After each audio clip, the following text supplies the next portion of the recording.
नमस्कार दोस्तों, स्वागत है आपका। बिहार में चुनाव को लेकर के प्रधानमंत्री नरेंद्र मोदी ने दिल्ली के विज्ञान भवन से कुछ योजनाओं की शुरुआत की है और उस योजनाओं का जो शुरुआत किया गया है वो बिहार को ध्यान में रख करके किया गया है।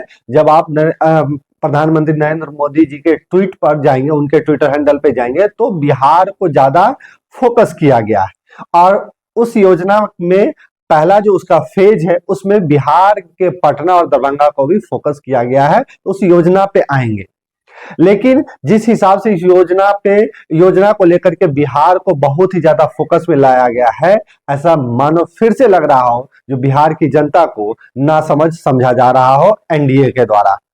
एक बार प्रधानमंत्री नरेंद्र मोदी के द्वारा बिहार के डीएनए के ऊपर सवाल उठ चुके हैं, तो क्या शायद फिर से बिहार की जनता अपने डीएनए को भूल चुके हैं, उन बातों को भूल चुके हैं जो प्रधानमंत्री नरेंद्र मोदी के द्वारा बिहार के डीएनए पर संगीन आरोप लगाए गए थे।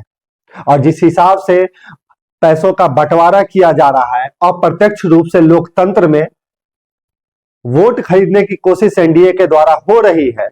और फिर से ये एक योजना जो पूरे भारत के लिए है, लेकिन बिहार के कुछ क्षेत्रों को ध्यान में रख करके बिहार को फोकस में लाया गया है, बिहार को केंद्रित मानो जैसे बना दिया गया हो। ऐसा लग रहा है जो बिहार ही सब कुछ है, भारत में और कुछ नहीं है।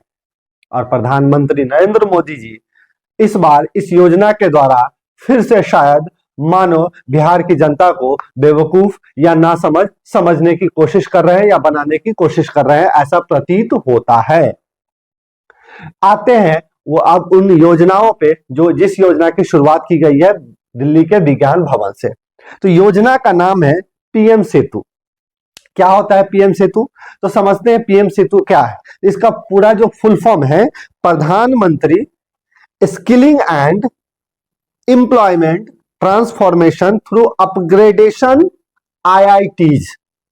यानी कि इसका मतलब हो गया यह एक ऐसी योजना है जो एक केंद्र के द्वारा शुरुआत की गई योजना है, जिसमें पूरे भारत में जितने भी आईटीआई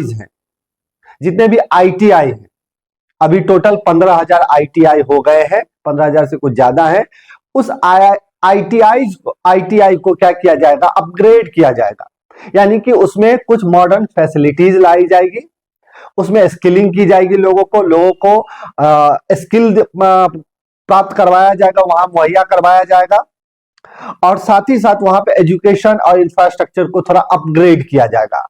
और इस अपग्रेड में 15,000 में से सिर्फ और सिर्फ 1,000 आईटीआई को लिया गया है अभी इस पीएम सेतु योजना में। इस 1,000 आईटीआई को क्या किया जाएगा? अपग्रेड किया जाएगा, उसका विकास किया जाएगा। और उस विकास के आधार पर लोगों को स्किल देकर के प्रधानमंत्री नरेंद्र मोदी जी के द्वारा कहा जा रहा है जो उन्हें रोजगार प्रदान किया जाएगा। इसका भी सच्चा खुलासा करेंगे जो उनके पीएम कौशल विकास योजना जो उनका क्या स्थिति है। और फिर से इस पीएम सेतु के द्वारा लोगों को रोजगार देने की बात हो रही है। वैसे भारत में बहुत सारे बेरोजगारी का प्रतिशत भी बताऊंगा जो क्या, और बिहार में भी बेरोजगारी की प्रतिशत क्या है बताऊंगा। यानी कि सीधा समझ लीजिए, सरकार योजना लाएगी, आपको स्किल दे देगी और आप स्किल लेकर के आप कहीं जॉब नहीं लेंगे, क्योंकि जॉब की स्थिति कहीं ऐसी दिखती नहीं है। तो आप स्किल ले लीजिए, घर में बैठ जाइए। सरकार का सिर्फ और सिर्फ यही मानो कहना है। तो इसमें कितना पैसा लगेगा? तो इस योजना पीएम सेतु में 60,000 करोड़ का योजना लाया गया है। और इस 60,000 करोड़ में दो पार्टनर भी है, वर्ल्ड बैंक भी और एशियन बैंक भी है। वर्ल्ड बैंक और एशियन बैंक और केंद्र सरकार के द्वारा तीनों मिल करके इस योजना को लाया, जिसमें 60,000 करोड़ रुपए खर्च किए जाएंगे और 1,000 आईटीआई को अपग्रेड किया जाएगा और उसमें लोगों को स्किल दिया जाएगा, इंफ्रास्ट्रक्चर ठीक किया जाएगा, जिन बातों का मैं पहले जिक्र कर चुका हूं। अब आते हैं तो टोटल 15,000 आईटीआई है पूरे भारत में, 15,000 से कुछ आंकड़े ज्यादा, तो 15,000 है। 15,000 में अगर हम बात करें तो बिहार में टोटल 38 आईटीआई है। तो 60,000 करोड़ 38 में भी उसको छोड़ देते हैं, तो अभी जो अपग्रेड किया जाएगा उसमें सिर्फ और सिर्फ 1,000 आईटीआई को लिया जाएगा। तो 1,000 आईटीआई में बिहार का कितना आईटीआई लिया गया है? वैसे अभी फर्स्ट फेज में जो फोकस दिया गया वो पटना और दरभंगा का किया गया है। मुश्किल से 3-4 आईटीआई या 5 आईटीआई लिया गया होगा पूरे बिहार में। और ये योजना पूरे भारत के लिए है। और आप योजना जो इसकी शुरुआत की गई है, वहां पे हर एक ट्वीट में बिहार की युवाओं को रोजगार दिया जाएगा, बिहार के युवाओं को स्किल दिया जाएगा, इस नाम पर इस योजना की शुरुआत की गई है। जैसे मानो पूरे भारत में सबसे ज्यादा बेरोजगारी बिहार में ही है और गरीबी बिहार में ही है, उनके ऊपर दया की जा रही है प्रधानमंत्री नरेंद्र मोदी के द्वारा। इससे पहले जब डबल इंजन की सरकार चल रही थी, एनडीए की सरकार चल रही थी, तो वो सोए हुए थे, एनडीए सोया हुआ था, और अभी वो जाग गए हैं। अभी बिहार की जनता के लिए मानो उनका नींद खुल चुका हो और वो उनके लिए पूरा एकदम दयावान हो चुके हैं और उनके लिए योजनाओं की शुरुआत कर रहे हैं, उनके लिए, उनके रोजगार के लिए वो सोच रहे हैं। इससे पहले डीएनए में गड़बड़ी थी, ये भी बात ध्यान में रखना है। अब इस 4-5 आईटीआई का, बिहार के 4-5 आईटीआई का थोड़ा उद्धार किया जाएगा, और कितना उद्धार होता है वो भी हम और आप जानते हैं। जो स्थिति क्या है बिहार में एजुकेशन की और स्वास्थ्य की और यहाँ पे बेरोजगारी की, कैसे लोग एक राज्य से दूसरे राज्य पलायन कर रहे हैं और जा रहे हैं, और वहां उनकी स्थिति क्या है, इनके बारे में एनडीए को कोई भी चिंता नहीं है। लेकिन 60,000 करोड़ की योजना की शुरुआत कर दी गई। अब इसमें कितनी भ्रष्टाचार होगी वो तो जब ये एनडीए की सरकार केंद्र से जाए हटेगी तब पता चलेगा जो भ्रष्टाचार कितना हुआ है। अब आते हैं रोजगार की, ये प्रधानमंत्री कौशल विकास योजना है जो उसका सच्चाई लेते हैं। तो प्रधानमंत्री कौशल विकास योजना, इसमें भी लोगों को स्किल दिया जाता है, इसमें ट्रेनिंग दी जाती है और रोजगार के लिए उन्हें तैयार किया जाता है। लेकिन रोजगार के लिए आप तैयार तो कर देते हैं, लेकिन बाहर रोजगार हो तभी तो कोई युवा रोजगार ले पाए। रोजगार के लिए दो ही है, प्राइवेट सेक्टर और इधर गवर्नमेंट सेक्टर। तो गवर्नमेंट सेक्टर में तो आप पेपर लीक करा रहे हैं, लाठीचार्ज कर रहे हैं, बच्चे प्रदर्शन कर रहे हैं, रोड पर घूम रहे हैं, यही स्थिति है। और जब प्राइवेट सेक्टर में जाते हैं तो आप वहां पे प्राइवेट सेक्टर में जॉब अवेलेबल हो तब ना।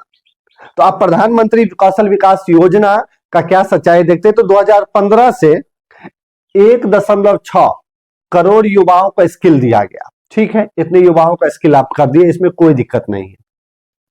इस 1.6 करोड़ युवाओं में कितने युवाओं को रोजगार मिला, ये मानने वाली बात है। तो उसमें से सिर्फ 2015 से लेकर के 2025 यानी कि 10 साल हो चुके हैं, 10 साल में सिर्फ 24.3 लाख युवाओं को ही जॉब दिया गया। यानी कि सीधे समझ लीजिए 24 लाख, 1 करोड़ में से 24 लाख युवाओं को जॉब दिया गया है, उनको जॉब मिल पाया है। यानी कि 1 करोड़ में से 24 लाख,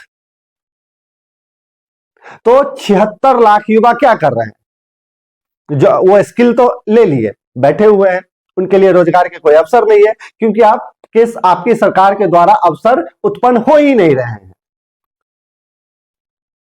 अब ऐसे में जब पीएम सेतु की योजना की शुरुआत की गई, जिसमें आईटीआई को क्या किया जाएगा, अपग्रेड किया जाएगा, वहां आईटीआई में जो पढ़ने जाएंगे उन युवाओं को रोजगार के लिए तैयार किया जाएगा, तो कितने बिहार के युवाओं को आप रोजगार दे पाएंगे। अब आते हैं बिहार में बेरोजगारी की स्थिति देख लीजिए। ग्रामीण क्षेत्र में 2.6% बेरोजगारी है, शहरी क्षेत्र में 7.3% बेरोजगारी है। तो बेरोजगारी पहले से है, फिर से आप ट्रेनिंग देंगे नए युवाओं को जो एडमिशन लेंगे, वो रोजगार कहां लेंगे। जो पहले से बेरोजगार बैठे हुए हैं वो क्या बैठे ही रहेंगे, वो भी तो रोजगार के लिए घूमेंगे। तो उनको जो नए स्किल लेंगे उनको जॉब दिया जाएगा, जो पहले बैठे हुए उनको जॉब दिया जाएगा। यानी कि स्किल लेकर के बेरोजगारी बढ़ाते रहिए। सरकार का यही लक्ष्य है। 60,000 करोड़ सिर्फ और सिर्फ बिहार में ही खर्च होगा, ऐसा लग रहा है। जिस हिसाब से बिहार को केंद्रित बना करके इस योजना की जो शुरुआत की गई है, वैसे मैं बता दूं पहले फेज में सिर्फ और सिर्फ पटना और दरभंगा पर फोकस किया गया है इस योजना में। तो इसे 2 जिले को लिया गया है, तो 2 जिले में कितने आईआईटीज होंगे तो आप आंकड़ा लगा लीजिए, आपको पता चल जाएगा 60,000 करोड़ में बिहार में वो कितना खर्च होगा। तो फिर से आपको तो नासमझ ही समझा जा रहा है, और नासमझ समझ करके आपके ऊपर योजना की शुरुआत कर दी। आपके नाम का पर्चा फट गया, जो 60,000 करोड़ बिहार के युवाओं के लिए मानो जैसे खर्च हो रहा हो। यही एनडीए की स्थिति है। अब पूरे भारत में अनएम्प्लॉयमेंट की स्थिति देख लीजिए, 5.2% अनएम्प्लॉयमेंट रेट है, जो ये जुलाई 2025 का रिपोर्ट है। तो बेरोजगारी तो पहले से है, और फिर से आप स्किल दे करके बेरोजगार बनाएंगे। रोजगार के अवसर आप उत्पन्न नहीं कर रहे हैं, और रोजगार के अवसर उत्पन्न नहीं करने के कारण ही आप महिलाओं को पैसा बांट करके, युवाओं को 1,000 रुपए का पैसा दे करके ग्रेजुएट को आप ग्रेजुएट करा दीजिए, स्किल है नहीं, कुछ है, रोजगार के अवसर है नहीं, 1,000 रुपए आप भत्ता दे रहे हैं। बैठ करके 1,000 का इंटरनेट यूज करो और रील्स देखो। जो नरेंद्र मोदी को पूरे विश्व से, हमारे प्रधानमंत्री नरेंद्र मोदी को पूरे विश्व से कितना उनको जन्मदिन की हार्दिक शुभकामनाएं मिली। हमने पाकिस्तान पर कितना अटैक किया, वैसे चाइना पे अटैक नहीं कर पाए। तो ये हमारा सिचुएशन है। तो फिर से ऐसा लग रहा हो जो बिहार को ना समझ करके योजना की शुरुआत की गई है और यहाँ की जनता को बेवकूफ समझा जा रहा हो और उनके ऊपर मानो जैसे एहसान किया जा रहा हो। तो अगर वीडियो अच्छा लगा तो चैनल को सब्सक्राइब जरूर करें, शेयर करें और लाइक करें। Thank you.